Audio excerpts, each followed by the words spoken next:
Now अब human reproduction पढ़ने वाले हैं तो थोड़ा सा इनके बारे में इंट्रो देखते हैं। क्या है ह्यूमन रिप्रोडक्शन और ह्यूमन रिप्रोडक्शन का मीनिंग क्या है? मीनिंग क्या होता है ह्यूमन रिप्रोडक्शन का, पहले आप मुझे ये बताओ। कमेंट सेक्शन में आपको बताना है what do you mean by human reproduction, और रिप्रोडक्शन की प्रोसेस के साथ में स्टार्ट करने वाला हूँ। सो BWS करियर इंस्टीट्यूट को आप सब्सक्राइब कर लीजिए ताकि हमारे जो नए वीडियोस हैं प्रॉपर आपके पास टाइम पे पहुंच जाए। Correct. So let start the lecture. Human reproduction आखिरकार होता क्या है? ह्यूमन रिप्रोडक्शन तो यहाँ पे राइट है, ह्यूमन रिप्रोडक्शन, लेकिन रिप्रोडक्शन जो है, क्या रिप्रोडक्शन जो यूनिट है वो होती क्या है? फर्स्ट ऑफ ऑल हम देखेंगे कि इसको हम रिप्रोडक्शन क्यों बोलते हैं। इधर देखो, reproduction is one of the important life process. Reproduction जो है वो एक क्या है? इम्पोर्टेंट लाइफ प्रोसेस है। कैसे, वो भी जानेंगे। Which ensure the continuation of similar kind of species और जनरेशन आफ्टर जनरेशन। अब यहाँ पे जनरेशन आफ्टर जनरेशन से क्या मतलब है? फॉर एग्जाम्पल हम बात करें कि आपके जो पेरेंट्स हैं या फिर ग्रैंड पेरेंट्स हैं, राइट, दादा दादी मम्मी पापा, सो आप देखते होंगे कि आप उनकी तरह थोड़े बहुत सिमिलर तो दिखते हो। आपके घर पे भी बोलते होंगे कि नाक इसकी तरह है, कान इसकी तरह है, right, nose ears related to the face also, right. So reproduction जो यूनिट है उससे क्या होता है? Similar kind of species generate होती है, जनरेशन आफ्टर जनरेशन, एक जनरेशन से दूसरी जनरेशन में कैरेक्टर होते हैं। और रिप्रोडक्शन एक ऐसी प्रोसेस है जिसके थ्रू हम अपनी स्पीसीज को कंटिन्यू रख सकते हैं। इसकी डेफिनेशन सिंपल वे में भी है जो कि मैं आपको बता देता हूँ। इसमें लिखा है it is one of the most important, most नहीं तो इम्पोर्टेंट लाइफ प्रोसेस है। क्यों? देखो, रिप्रोडक्शन है, इसको हम डिफाइन कर देंगे रिप्रोडक्शन को। It is the process by which new organism is form. क्या फॉर्म होते हैं? Organism, new organism is formed. इससे क्या होंगे? न्यू ऑर्गेनिज्म मीन्स नए ऑर्गेनिज्म बनेंगे। क्या बनेंगे? नए ऑर्गेनिज्म इससे बनेंगे। क्लियर? नाउ सो रिप्रोडक्शन देख लिया, लेकिन ज़रूरत भी देख ली इसकी क्यों है, क्योंकि कंटिन्यूशन ऑफ स्पीसीज के लिए। बट आगे किस किस मेथड से हम इस रिप्रोडक्शन को देखेंगे, मीन्स प्लांट में होता है, एनिमल्स में होता है, किस में होता है, किस में नहीं होता, राइट। क्योंकि बहुत सारे सिंगल सेल ऑर्गेनिज्म भी हमको पता है कि कई सारे सिंगल सेल ऑर्गेनिज्म भी हमने देखे हैं। तो सिंगल सेल ऑर्गेनिज्म में रिप्रोडक्शन होगा, कैसे होगा, क्यों होगा, वो भी हम आगे जाके देखने वाले हैं। और ह्यूमन्स में होता है तो क्यों होगा, कैसे होगा, आगे की प्रोसेस कंप्लीट देखेंगे, राइट। तो फर्स्ट ऑफ ऑल हम बात करेंगे मोड ऑफ रिप्रोडक्शन। किसकी बात करने वाले हैं? मोड ऑफ रिप्रोडक्शन की हम यहाँ पे बात करने वाले हैं। Clear? So there are two modes. कितने मोड्स हैं? टू मोड्स हैं जिससे ऑर्गेनिज्म क्या करते हैं? रिप्रोड्यूस करते हैं। एक होता है आपका सेक्सुअल रिप्रोडक्शन, जो कि मैं यहाँ पे भी मेंशन कर देता हूँ और नीचे भी मेंशन किया हुआ है। और एक होता है आपका एसेक्सुअल रिप्रोडक्शन। एक होता है आपका क्या? Asexual reproduction. दोनों रिप्रोडक्शन हम डिटेल में पढ़ेंगे।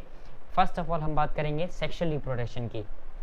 अब सेक्सुअल रिप्रोडक्शन में जो होता है ना, टू पेरेंट्स इन्वॉल्व होते हैं। कितने पेरेंट्स इन्वॉल्व होते हैं? Two parents involve. अब वो दो पेरेंट्स कौन कौन से होंगे वो मुझे बताने की ज़रूरत नहीं है, मेल एंड फीमेल। हम मेल और फीमेल को साइन से भी रिप्रेजेंट करते हैं, राइट। इस साइन से, ये दोनों साइन है, एक किया जाता है मेल के लिए और एक किया जाता है फीमेल के लिए। मैं बताने वाला हूँ आपको कि मेल के लिए हम कौन सा यूज़ करेंगे और फीमेल के लिए हम कौन सा यूज़ करेंगे। तो इधर देखो, फीमेल के लिए हम करेंगे ए प्लस वाला साइन जो है वो हम फीमेल के लिए, और जो एरो वाला है वो हम मेल के लिए यूज़ करते हैं जनरली। क्लियर? तो ये था सेक्सुअल रिप्रोडक्शन में। इसमें क्या होंगे? टू पेरेंट्स इन्वॉल्व होंगे। कितने पेरेंट्स इन्वॉल्व होंगे? Two parents involve. और with the fertilization of gamete, इसमें क्या होगा?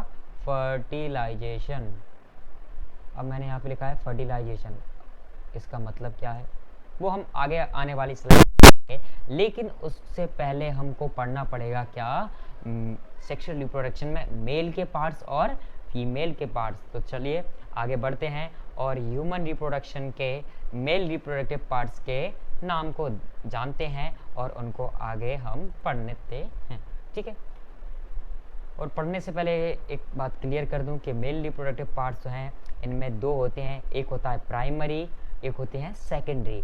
प्राइमरी जो होता है वो गैमेट का फॉर्मेशन कराएगा, और सेकेंडरी जो रहेगा हमको किसका फॉर्मेशन कराएगा, किसी का फॉर्मेशन नहीं कराएगा, वो तो मैच्योरेशन में और जनरली किस में हेल्प करता है, उसके ट्रांसफ़र होने में, राइट। तो मेल रिप्रोडक्टिव पार्ट मैंने मेंशन किया है, मेल रिप्रोडक्टिव पार्ट। चलो देखते हैं। फर्स्ट ऑफ है ऑर्गन, इसमें क्या क्या इन्वॉल्व होंगे। आपका है male reproductive parts are a pair of testis. क्या है, testis. First is testis. Testis is the primary, क्या है आपका, प्राइमरी जो है प्राइमरी मेल रिप्रोडक्टिव पार्ट है, प्राइमरी मेल रिप्रोडक्टिव मैं शॉर्ट में लिख रहा हूँ, रिप्रोडक्टिव पार्ट है, प्राइमरी हो गया आपका मेल रिप्रोडक्टिव पार्ट। अब सेकेंडरी भी देखने वाले हम। अब सेकेंडरी में क्या क्या आ जाएगा आपका, देखिए इपिडिडाइमस आ जाएगा आपका, रीटी टेस्टिस आ जाएगा, वास डिफेंस आ जाएगा, क्या आ जाएगा, वास डिफेंस आ जाएगा, प्रोस्टेट ग्लैंड आ जाएगा, क्या आ जाएगा, प्रोस्टेट ग्लैंड, सेमिनल वेसिकल और यूरेथ्रा, देन पेनिस। ये जो मैंने आपको अभी बताया है क्या है, डक्ट सिस्टम है। क्या है, डक्ट सिस्टम मीन्स कहाँ से कहाँ तक ट्रांसफ़र होता है स्पर्म का।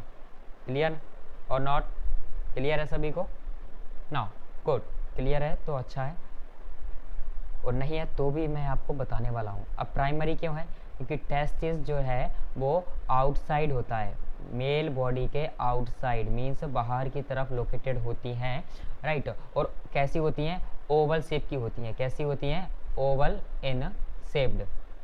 कैसे होंगी, oval in shaped, oval shape में प्रेजेंट होंगी outside the body. Now then after अगर हम बात करें टेस्टिस के बाद, कि टेस्टिस तो हमने देख लिया कि सर आउटसाइड एब्डोमिनल कैविटी जो है उसके बाहर होता है, लेकिन क्यों होता है आपने ये रीज़न नहीं बताया। बिकॉज इसके लिए 2 to 3 डिग्री जो है टेम्परेचर क्या चाहिए, लोअर चाहिए। क्या चाहिए, लोअर चाहिए। 2 से लेके 3 डिग्री टेम्परेचर कम चाहिए बॉडी के कंपैरिजन में, इसलिए क्या होता है, ये हमारा बॉडी के बाहर लोकेटेड होता है। लेकिन लोकेटेड है, लेकिन इसकी कवरिंग क्या है सर, वो भी बता दीजिए। बता देता हूँ कि जो टेस्टिस है वो स्क्रोटम, किस में, स्क्रोटम, बॉडी के बाहर लोकेटेड है, और वो भी किस में, स्क्रोटम। अब स्क्रोटम क्या है, जो पाउच लाइक स्ट्रक्चर होता है। क्या होता है आपका, पाउच लाइक स्ट्रक्चर, मैं यहाँ पे मेंशन करता हूँ, पाउच लाइक स्ट्रक्चर। कैसा होता है, पाउच लाइक स्ट्रक्चर जो होता है वो प्रेजेंट होता है, जिसमें कि टेस्टिस हैंग रहते हैं। हैंग का मतलब लटके रहते हैं, राइट। क्लियर है इतना, क्लियर और नॉट, कमेंट सेक्शन में ज़रूर बताइएगा। उसके बाद हम आगे बढ़ते हैं। अब हम देखते हैं कि मेल रिप्रोडक्टिव पार्ट तो हमने देखा कि कौन कौन से पार्ट होते हैं, प्राइमरी और सेकेंडरी भी हमने देख लिया, लेकिन यहाँ पे गैमेट बना है टेस्टिस में, उस गैमेट का नाम क्या है, तो स्पर्म। क्या नाम है उसका, स्पर्म। स्पर्म जो है वो मेल गैमेट है, जो कि कौन प्रोड्यूस करता है, testis produces the male gamete called sperm. क्या बोलेंगे हम उसको, स्पर्म बोलेंगे। क्या बोलेंगे, स्पर्म। क्लियर है, राइट। नाउ उससे थोड़ा सा और हम आगे बढ़ते हैं। Testis produces male sex hormone. Testis क्या करता है, मेल सेक्स हार्मोन प्रोड्यूस करता है, जिसको हम टेस्टोस्टेरोन बोलते हैं। क्या बोलते हैं, टेस्टोस्टेरोन और टेस्ट्रोजन, क्लियर। टेस्टोस्टेरोन और टेस्ट्रोजन बोलेंगे, जो कि कौन प्रोड्यूस करेगा, टेस्टिस प्रोड्यूस करेगा। कौन प्रोड्यूस करेगा, टेस्टिस। ये चैप्टर जो है वो किस में आया है, क्लास 10th में भी है, क्लास 8th में भी है, और क्लास अभी तो हम क्या देखने वाले हैं में जो रहेगा हम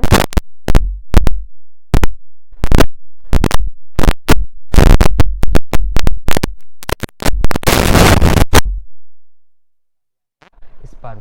क्लियर है ना इतना तो।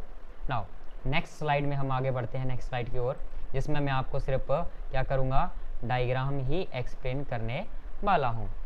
सो यहाँ पर देखिए मैंने यहाँ पे मेंशन करके रखा, ये देखो, ये जो आपके पार्ट्स दिख रहे हैं आपको आउटसाइड द बॉडी, इन्हीं को बोलते हैं हम, क्या बोलते हैं, टेस्टिस। क्या बोलते हैं बच्चों, टेस्टिस।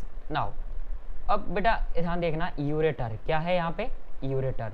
यहाँ पे मैंने ब्लैडर मेंशन किया है, ब्लैडर को हम इसको यूरिनरी ब्लैडर बोलते हैं। क्या बोलते हैं, यूरिनरी ब्लैडर। यहाँ पे डक्टस डिफरेंस मेंशन है। अब हम यहाँ से डक्ट सिस्टम का सिस्टम देखते हैं। ये टेस्टिस है, यहाँ पे इसकी फॉर्मेशन होगी, टेस्टिस की फॉर्मेशन हुई, राइट। हम थोड़ा सा चेंज करते हैं, क्या चेंज करते हैं, कलर चेंज कर लेते हैं, इसमें आपको बेटर रहेगा। नाउ देखो, स्पर्मेटिक कॉर्ड क्या दिया है, स्पर्मेटिक कॉर्ड। यहाँ पे दिया आपको डक्टस डिफरेंस और सेमिनल वेसिकल। इसका मतलब क्या है, इसका मतलब क्या है, पहले तो यहाँ पे देखो टेस्टिस है, क्या है आपका टेस्टिस। टेस्टिस से क्या बनेगा, स्पर्म बनेगा। क्या बनेगा, स्पर्म की फॉर्मेशन होगी। कहाँ से होगी टेस्टिस की फॉर्मेशन, स्पर्म की फॉर्मेशन टेस्टिस से। उसके बाद जो रहेगा ग्लैंड्स जो हैं इपिडिडाइमस, यहाँ पे मेंशन है क्या, नहीं है, लेकिन एक कॉइल्ड फॉर्म में जहाँ पे जो होती है इसको हम बोल देते हैं इपिडिडाइमस, इपिडिडाइमस और इपिडिडाइमस। उसके बाद आता है रेटी टेस्टिस, रेटी टेस्टिस।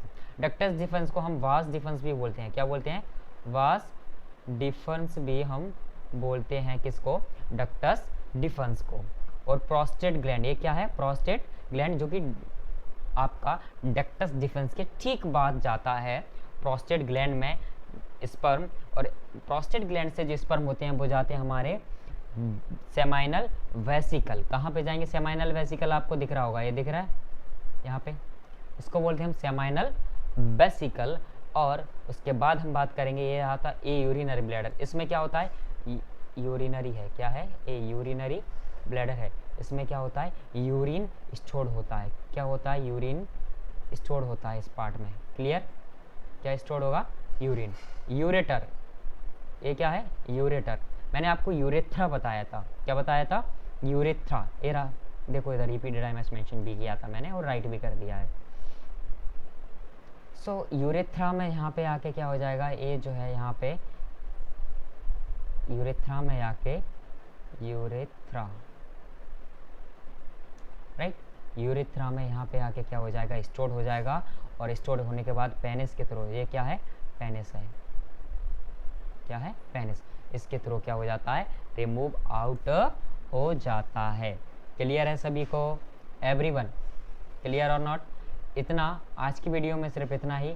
हम नेक्स्ट वीडियो में जो है देखेंगे क्या फीमेल रिप्रोडक्टिव पार्ट और फीमेल गैमेट को हम क्या बोलते हैं, और फीमेल गैमेट के अलावा फीमेल सेक्स हार्मोन, ये सब देखने वाले हम किस में, नेक्स्ट वीडियो में।